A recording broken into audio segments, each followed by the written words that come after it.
মুক্তিযুদ্ধের বিরুদ্ধে মুক্তিযুদ্ধের বিরুদ্ধে এত ক্ষোভ কেন?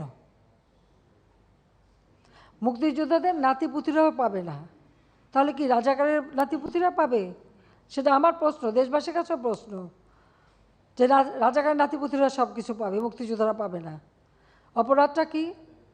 নিজের জীবন বাজি রেখে, নিজের পরিবার সংসার সব কিছু ফেলে দিয়ে যারা মুক্তিযুদ্ধে অংশগ্রহণ করেছিল, দিন রাত খেয়ে না খেয়ে, কাদা মাটি ভেঙে, রোদ বৃষ্টি ঝড় সব মোকাবেলা করে যুদ্ধ করে এই দেশে বিজয় এনে দিয়েছিল। আর বিজয় এনে দিয়েছিল বলেই না আজকে সবাই উচ্চ পদে আসীন, আজকে গলাবাড়ে কথা বলতে পারছে। নইলে তো ওই পাকিস্তানিদের বুটের লাথি খেয়ে চলতে হতো।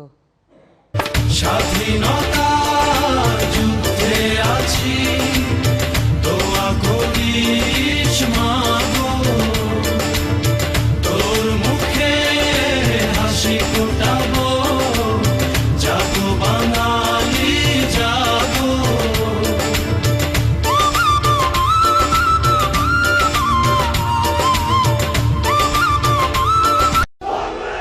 We are not Razakar. We are the Bangladeshi হিংস্র ন্যায় অধিকারী সোলজার।